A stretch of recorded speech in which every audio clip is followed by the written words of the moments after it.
Hello दोस्तों, नमस्कार। Study with MG Pathak YouTube channel पे आपका स्वागत है। इस वीडियो में भारतीय संविधान टॉपिक के अंतर्गत मौलिक अधिकार के बारे में प्रश्नों का हल करेंगे। चलिए प्रश्नों को देख लेते हैं। पहला प्रश्न है, बंदी प्रत्यक्षीकरण न्यायालय द्वारा किसके विरुद्ध जारी किया जाता है।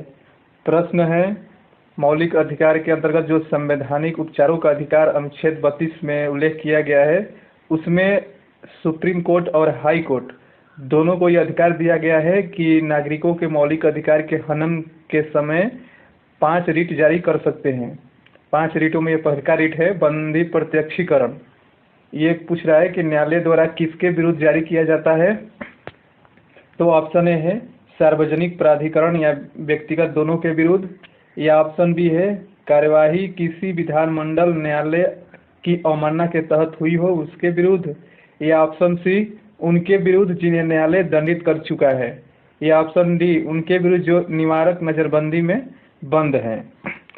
तो ये रिट जारी करने का अधिकार सुप्रीम कोर्ट को अनुच्छेद 32 के तहत है, और जो हाई कोर्ट यानी जो राज्यों में उच्च न्यायालय होते हैं उनको अधिकार अनुच्छेद 226 में दिया गया है। 226 के अनुसार जो हाई कोर्ट होते हैं वो रिट जारी करते हैं। तो प्रश्न कर रहा है कि बंदी प्रत्यक्षीकरण न्यायालय द्वारा किसके विरुद्ध जारी किया जाता है। तो इस प्रश्न के अनुसार ऑप्शन नंबर ए सही होगा सार्वजनिक प्राधिकरण या व्यक्तिगत दोनों के विरुद्ध, यानी जो बंदी प्रत्यक्षीकरण है ये सार्वजनिक जो भी प्राधिकरण है या सरकार है या व्यक्तिगत, इन सब के विरुद्ध जारी किया जाता है। ऑप्शन बी कह रहा है कि कार्रवाई किसी विधानमंडल न्यायालय की अवमानना के तहत हुई हो, यानी जब कोई कार्रवाई विधानमंडल या न्यायालय के अवमानना के तहत हुई हो तो उनके विरुद्ध हाई कोर्ट या सुप्रीम कोर्ट बंदी प्रत्यक्षीकरण रिट जारी नहीं करता है। और ऑप्शन सी उनके विरुद्ध न्यायालय दंडित कर चुका है, यानी कोई भी कैदी को या कोई व्यक्ति को न्यायालय जब दंडित कर चुका है तो उसके खिलाफ रिट जारी नहीं किया जाता है। और ऑप्शन डी जो उनके विरुद्ध जो निवारक नज़रबंदी में बंद है, यानी जिसको सरकार निवारक नज़रबंदी में बंद की हुई हो और कानून सम्मत हो, यानी कानून उसके लिए सही हो, तो उनके खिलाफ ये रिट जारी नहीं की जाती है। बस केवल और केवल सरकार और व्यक्ति दोनों के विरुद्ध ही जारी की जाती है कि उनको सशरीर उपस्थित करना होता है बंदी प्रत्यक्षीकरण में। अगला प्रश्न देख लेते हैं, परमादेश किसे जारी नहीं किया जाता है। इसमें पूछ रहा है कि परमादेश जो है रिट ये किसे जारी नहीं किया जाता है, बताना है। तो ऑप्शन ए है राष्ट्रपति या राज्यपाल तथा मुख्य न्यायाधीश और निजी व्यक्तियों को, या ऑप्शन बी सार्वजनिक अधिकारियों को, या ऑप्शन सी न्यायिक निकायों को, या ऑप्शन डी सरकार निगम सार्वजनिक इकाई को। तो प्रश्न के अनुसार ऑप्शन नंबर ए सही होगा। जो परमादेश है यानी हम आदेश देते हैं, न्यायालय जब परमादेश रिट जारी करता है तो राष्ट्रपति हो या राज्यपाल हो या जिस राज्य क्षेत्र में ये वहाँ के हाई कोर्ट के मुख्य न्यायाधीश हों उनके खिलाफ ये जारी नहीं किया जाता है। बाकी सार्वजनिक अधिकारियों के खिलाफ यानी जो सरकारी अधिकारी हैं उनके खिलाफ परमादेश जारी किया जाता है। ऑप्शन नंबर सी न्यायिक निकायों के खिलाफ जारी किया जाता है। न्यायिक निकाय जैसे न्याय निकाय होते हैं, और जो सरकार है, निगम है, सार्वजनिक इकाई यानी सरकारी जो इकाई है उनके खिलाफ, यानी तीनों के खिलाफ जारी किया जाता है। ये राज्यपाल, राष्ट्रपति और मुख्य न्यायाधीश जो होते हैं हाई कोर्ट के या जो निजी व्यक्ति हैं उनके खिलाफ ये परमादेश जारी नहीं किया जाता है। यही बात ध्यान रखिएगा कि किन के खिलाफ जारी नहीं किया जाता है। अगला प्रश्न देख लेते हैं। यहाँ से प्रश्न बन जाता है और कंफ्यूजन के कारण गलत हो जाता है, इसलिए इसको अच्छे से देख लीजिएगा। चलिए इस प्रश्न को देख लेते हैं। प्रतिषेध रिट जारी करने के संबंध में कौन सा कथन सत्य है। यानी जो प्रतिषेध होता है, प्रतिषेध का मतलब उसको उस कार्य से रोकना होता है, यानी जो प्रतिषेध रिट उच्च न्यायालय हो या सुप्रीम कोर्ट जारी करता है तो उसके संबंध में कौन सा कथन सत्य है बताना है। तो ऑप्शन ए है यह प्रशासनिक प्राधिकरण के विरुद्ध जारी किया जाता है। ये ऑप्शन बी यह विधायी निकायों के संबंध में जारी किया जाता है। ये ऑप्शन सी यह न्यायिक एवं अर्ध न्यायिक प्राधिकरणों के विरुद्ध ही जारी किया जा सकता है। ये ऑप्शन डी है निजी व्यक्ति या निकायों के विरुद्ध जारी किया जाता है। तो प्रतिषेध जो रीट होता है, तो ये ऑप्शन नंबर सी, यह न्यायिक एवं अर्ध न्यायिक प्राधिकरण के विरुद्ध ही जारी किया जा सकता है। प्रतिषेध रीट केवल और केवल जो न्यायिक होते हैं या अर्ध न्यायिक होते हैं प्राधिकरण, उनके खिलाफ ही जारी किया जाता है। यानी जो सुप्रीम कोर्ट या हाई कोर्ट होता है वो अपने निचली अदालतों को किसी जो कोई भी केस की सुनवाई को रोक देता है कि आप ये सुनवाई नहीं कर सकते क्योंकि आपके ये सुनवाई के अंतर्गत नहीं आता है, यानी मना कर सकता है, यानी प्रतिषेध कर सकता है उसका। यानी इसलिए ऑप्शन नंबर सी सही होगा, केवल न्यायिक और अर्ध न्यायिक प्राधिकरण के विरुद्ध ही जारी किया जाता है। अगला प्रश्न ध्यान दीजिएगा कि ये प्रशासनिक प्राधिकरण के खिलाफ जारी नहीं किया जाता है और न ही विधायी निकायों के संबंध में और न ही निजी व्यक्तियों के विरुद्ध, केवल प्रतिषेध न्यायिक और अर्ध न्यायिक प्राधिकरण के विरुद्ध ही जारी किया जाता है। अगला प्रश्न, उत्प्रेषण रीट के संबंध में कौन सा कथन असत्य है बताना है, यानी गलत कौन सा कथन है। तो ऑप्शन देख लेते हैं। उत्प्रेषण रीट का मतलब होता है कि मंगा लेना, यानी कोई भी सूचना, कोई भी जो केस होता है हाई कोर्ट या सुप्रीम कोर्ट अपने पास अधीनस्थ न्यायालय से मंगा लेता है। तो इसके बारे में पूछ रहा है कि कौन सा कथन गलत है। तो ऑप्शन ए है, प्रशासनिक प्राधिकरण के खिलाफ भी जारी किया जा सकता है। या ऑप्शन बी, यह न्यायिक एवं अर्ध न्यायिक प्राधिकरण के खिलाफ जारी किया जाता है। यह विधिक निकाय हो या निजी व्यक्तियों के विरुद्ध भी जारी किया जाता है। यह ऑप्शन डी उपरोक्त सभी।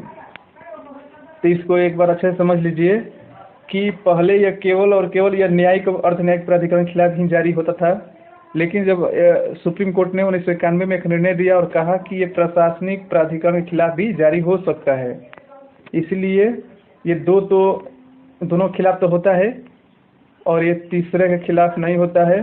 तो ऑप्शन नंबर सी होगा, ये गलत है। ये निजी व्यक्ति और विधिक निकाय या जो गैर संवैधानिक संस्थान है उसके विरुद्ध जारी नहीं होता है। केवल और केवल ये न्यायिक और अर्ध न्यायिक और प्रशासनिक प्राधिकरण, ये तीन ही के विरुद्ध किया जा सकता है उत्प्रेषण रीट। ये चौथा रीट हो गया। और पांचवा रीट देख लेते हैं, अधिकार परीक्षा रीट। अधिकार परीक्षा रीट न्यायालय किसके विरुद्ध जारी करता है। तो ऑप्शन ए है मंत्री कार्यालय के खिलाफ, या ऑप्शन बी है निजी कार्यालय के खिलाफ, या ऑप्शन सी है सार्वजनिक कार्यालय के खिलाफ, या डी इनमें से कोई नहीं। जैसा कि आपको इसमें लग रहा होगा कि सार्वजनिक कार्यालय के खिलाफ ही जारी किया जा सकता है अधिकार परीक्षा रीट। अधिकार परीक्षा रीट का मतलब होता है जो सरकारी पद पे व्यक्ति होता है और गैर कानूनी द्वारा हासिल पद कर लेता है, या कोई सार्वजनिक कार्यालय में कोई व्यक्ति गैर कानूनी के तहत अपना अधिकार जमा रहा है, तो उसको रोका जाता है। उसको पूछा जाता है कि आप किस अधिकार से ये कार्य, आप इस पद पर आ गए हैं या कार्य कर रहे हैं। तो अधिकार परीक्षा रीट जो सार्वजनिक कार्यालय के खिलाफ ही जारी होता है, ये निजी कार्यालय के खिलाफ जारी नहीं होता है। और ना ही मंत्रित्व जो कार्यालय होते हैं वो भी सरकारी होता है, लेकिन उनके खिलाफ ये जारी नहीं होता है। तो ऑप्शन नंबर सी सही होगा, सिर्फ और सिर्फ सार्वजनिक कार्यालय के खिलाफ ही अधिकार परीक्षा रीट जारी होता है। और ये अधिकार परीक्षा जो रीट है ये पीड़ित व्यक्ति के द्वारा ही केवल जारी नहीं किया जा सकता है, अन्य कोई नागरिक जो जनहित याचिका के लिए कार्य करते हों, समाज सेवा के लिए कार्य करते हैं, वो भी जारी कर सकते हैं। बाकी चारों रीट जो पीड़ित व्यक्ति होता है वहीं सुप्रीम कोर्ट हाई कोर्ट जाके जारी करवाता है, लेकिन ये जो है इसमें पीड़ित व्यक्ति के अलावा भी कोई भी व्यक्ति अधिकार परीक्षा रीट जारी करवा सकते हैं। और अगला प्रश्न देख लेते हैं, केवल भारतीय नागरिकों को प्राप्त मूल अधिकार जो विदेशियों को प्राप्त नहीं है कौन से हैं। प्रश्न कह रहा है कि केवल भारतीय नागरिकों को प्राप्त मूल अधिकार जो विदेशियों को प्राप्त नहीं है वो कौन से हैं बताना है, कि जो केवल भारतीय नागरिक को प्राप्त हैं, विदेशियों को प्राप्त नहीं है। यानी भारत के संविधान में जो मौलिक अधिकार की व्यवस्था किया गया है उसमें कुछ ऐसे मौलिक अधिकार हैं जो केवल भारतीयों को ही प्राप्त है, यानी विदेशियों को प्राप्त नहीं है। और बाकी मौलिक अधिकार जो हैं वो विदेशियों को भी प्राप्त हैं और भारतीय नागरिकों को भी प्राप्त हैं। जैसा कि आप जानते हैं कि संविधान के भाग 3 में इसका उल्लेख है, 12 से 35 अनुच्छेद के अंतर्गत मौलिक अधिकारों का वर्णन किया गया है। उसमें से कौन कौन से ऐसे मौलिक अधिकार हैं जो केवल भारतीय नागरिकों को प्राप्त हैं, विदेशियों को प्राप्त नहीं है। तो देख लेते हैं, ऑप्शन नंबर ए है, यानी कथन नंबर 1 है केवल धर्म, मूल वंश, जाति, लिंग, जन्म स्थान के आधार पर विभेद का प्रतिषेध, अनुच्छेद 15। क्या ये केवल भारतीयों को उपलब्ध है? तो जी हाँ, ये कथन 1 सही है। ये केवल और केवल भारतीय नागरिक को प्राप्त है, अनुच्छेद 15। यानी धर्म, मूल, जाति, लिंग, जन्म स्थान के आधार पर विभेद नहीं किया जाएगा केवल भारतीय नागरिक को। बाकी विदेशी नागरिकों के अधिकार प्राप्त नहीं है, उनके साथ ये विभेद हो सकता है। अगला कथन, लोक नियोजन के विषय में अवसर की जो समता है, अनुच्छेद 16। क्या ये केवल नागरिक भारतीयों को ही मिला हुआ अधिकार? तो हाँ, यह भी सही होगा, क्योंकि ये अनुच्छेद 16 भी जिसमें लोक नियोजन के विषय में अवसर की समता होती है, यानी समानता होती है, वो केवल और केवल भारतीय नागरिक को प्राप्त होता है। यानी जो सरकारी है, सार्वजनिक जो नौकरियां हैं, उनमें अवसर की जो समता होती है, ये केवल भारतीय नागरिक को मिलता है, विदेशी नागरिक को नहीं दावा कर सकता है कि हमें भी अवसर की समानता चाहिए। तो कथन 3 देख लेते हैं। विचार, अभिव्यक्ति, शांतिपूर्ण सम्मेलन, विचरण, निवास तथा संघ बनाने की स्वतंत्रता, अनुच्छेद 19। क्या ये भी भारतीय को केवल प्राप्त है? तो हाँ, यह भी अनुच्छेद 19 जो है केवल और केवल भारतीय नागरिक को प्राप्त है। इसमें जो विचार व्यक्ति की स्वतंत्रता दिया गया है, शांतिपूर्ण सम्मेलन का, विचरण का, निवास करने का, संघ बनाने का, कोई भी कहीं भी रहने का ये जो अधिकार दिया गया है, ये केवल और केवल भारतीयों को प्राप्त है, इसलिए अनुच्छेद 19 भी होगा। कथन 4 देख लेते हैं। अल्पसंख्यकों को शिक्षा एवं संस्कृति संबंधी अधिकार, अनुच्छेद 29। ये भी केवल भारतीय नागरिक को प्राप्त है, विदेशियों को नहीं दिया गया है। यानी अल्पसंख्यक, जो भारत में अल्पसंख्यक भारत के नागरिक हैं, उनको शिक्षा एवं संस्कृति संबंधी अधिकार दिया गया है। और अब कथन नंबर 5 देख लेते हैं। अल्पसंख्यकों को अपने धर्म के प्रचार प्रसार हेतु शिक्षा संस्थान की स्थापना के अधिकार, अनुच्छेद 30। ये भी होगा, केवल भारतीय नागरिक को ही ये दिया गया है कि जो अल्पसंख्यक हैं वो अपने धर्म के प्रचार प्रसार हेतु शिक्षण संस्थान की स्थापना कर सकते हैं, उसका प्रबंधन कर सकते हैं। तो पांचों के पांचों कथन ये जो हैं ये सही हैं, केवल भारतीय नागरिकों को प्राप्त हैं, तो इसलिए ऑप्शन नंबर सी सही होगा। केवल इसी में पांचों ऑप्शन दिखाई दे रहा है, तो एक बार इसको ध्यान से देख लीजिएगा। ये 5 ही मूल अधिकार ऐसे हैं जो केवल भारतीय नागरिक को प्राप्त हैं। ये मौलिक अधिकार विदेशी दावा नहीं कर सकता है कि हमें भी ये 5 के अंतर्गत चाहिए। इसके बाद जो भी मौलिक अधिकार बचते हैं उसमें उस विदेशियों को भी प्राप्त है और भारतीय नागरिक को प्राप्त तो है ही है, लेकिन उसमें विदेशियों को भी दिया गया है। तो एक बात देख लीजिए, 15, 16, 19, 29, 30, ये पांचों याद रखिएगा। 15, 16, 19, 29, 30, ये 5 ऐसे मौलिक अधिकार हैं जो केवल भारतीयों को प्राप्त हैं। अगला प्रश्न देख लेते हैं। अनुच्छेद 19 के अंतर्गत मूल अधिकार कब निलंबित हो जाते हैं, इसके संबंध में कौन सा कथन सही है? कह रहा है कि जो अनुच्छेद 19 के अंतर्गत जो 6 प्रकार के मूल अधिकार दिए गए हैं, यानी विचार व्यक्ति की स्वतंत्रता दिया गया है, सम्मेलन की करने शांतिपूर्ण सम्मेलन का जो अधिकार दिया गया है, संघ बनाने का, विचरण करने का, निवास करने का, कोई भी व्यापार वृत्ति करने का जो अधिकार 6 प्रकार के मौलिक अधिकार दिए गए हैं अनुच्छेद 19 के अंतर्गत। और इसमें 7 प्रकार का दिया गया था एक संपत्ति का अधिकार, उसको तो हटा दिया गया है, उसको भी देखेंगे आगे कहाँ रखा गया है। तो अनुच्छेद 19 के अंतर्गत मूल अधिकार कब निलंबित हो जाते हैं, इसके संबंध में कौन सा कथन सही है? तो ऑप्शन देख लेते हैं। ऑप्शन ए है, अनुच्छेद 358 के अनुसार जब राष्ट्रीय आपातकाल की उद्घोषणा होती है तो यह स्वतः निलंबित हो जाती है, यानी स्वतः जो है निलंबित हो जाती है। तो ये कथन सही है, क्योंकि जब राष्ट्रीय आपातकाल लगता है तो उस समय अनुच्छेद 19 में जितने मौलिक अधिकार दिए गए हैं वो स्वतः 358 अनुच्छेद के अनुसार इसमें कहा गया है कि राष्ट्रीय आपातकाल लगते ही अनुच्छेद 19 अपने आप निलंबित हो जाता है। तो यह कथन ऑप्शन नंबर ए सही हो गया। और ऑप्शन बी देख लेते हैं।